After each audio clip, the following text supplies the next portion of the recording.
ಕಥೆ ಸತ್ರವಿಲ್ಲದ ನಗರ. ಒಂದು ದಿನ ವಾರಂಗಲ್ಲು ನಗರದ ರಾಜನು ಮಂತ್ರಿಯು ಮಾರುವೇಷಗಳಲ್ಲಿ ಊರು ಪರೀಕ್ಷೆ ಮಾಡಲು ತಿರುಗಾಡುತ್ತಿದ್ದರು. ಅವರ ಕಣ್ಣಿಗೆ ಒಂದು ದೃಶ್ಯ ಬಿದ್ದಿತು.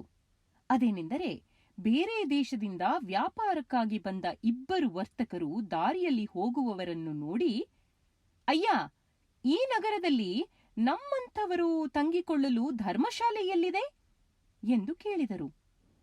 ಈ ನಗರದಲ್ಲಿ ಧರ್ಮಶಾಲೆಗಳಿಲ್ಲವಲ್ಲ ಎಂದು ನಗರವಾಸಿಗಳು ಆ ವರ್ತಕರೊಂದಿಗೆ ಹೇಳಿದರು.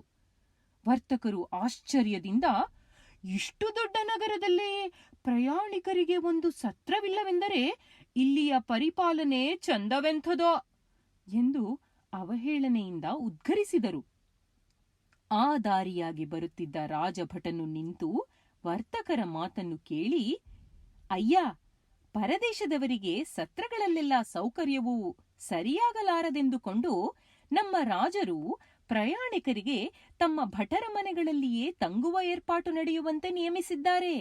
ಬನ್ನಿ ಎಂದು ಹೇಳಿ ಆ ಭಟನು ವರ್ತಕರನ್ನು ತನ್ನ ಮನೆಗೆ ಕರೆದುಕೊಂಡು ಹೋಗಿ ತನ್ನ ಸ್ವಂತ ಖರ್ಚಿನಿಂದ ಅವರಿಗೆ ಸಮಸ್ತ ಉಪಚಾರಗಳನ್ನು ಮಾಡಿದನು. ತನ್ನ ಗೌರವವನ್ನು ಎತ್ತಿ ಹಿಡಿದ ಆ ಭಟನನ್ನು ಮರುದಿನವೇ ರಾಜನು ಕರೆಯಿಸಿ ಅವನಿಗೆ ತುಂಬಾ ಬಹುಮಾನ ಕೊಟ್ಟು ನಗರದಲ್ಲಿ ಧರ್ಮಶಾಲೆಗಳನ್ನು ಏರ್ಪಡಿಸಿದನು. ಸತ್ರವಿಲ್ಲದ ನಗರ. ಈ ಕಥೆಯ ನೀತಿ ಏನೆಂದರೆ, ಸಮಯಕ್ಕಾದವನೇ ನೆಂಟ, ಕೆಲಸಕ್ಕಾದವನೇ ಬಂಟ. ಎರಡು ಅಕ್ಷರಗಳು ಕಾಲ ವಿಳಂಬವಿಲ್ಲದೆ ಕೂಡುವುದಕ್ಕೆ ಸಂಧಿ ಎನ್ನುವರು.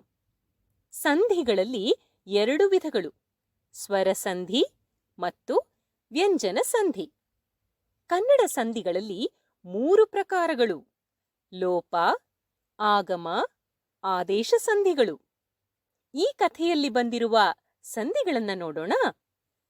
ದಾರಿ ಪ್ಲಸ್ ಅಲ್ಲಿ, ದಾರಿಯಲ್ಲಿ, ಯಕಾರಾಗಮ ಸಂಧಿ. ನಗರ ಪ್ಲಸ್ ಅಲ್ಲಿ, ನಗರದಲ್ಲಿ, ಆಗಮ ಸಂಧಿ. ಮನೆ ಪ್ಲಸ್ ಅಲ್ಲಿ, ಮನೆಯಲ್ಲಿ, ಯಕಾರಾಗಮ ಸಂಧಿ.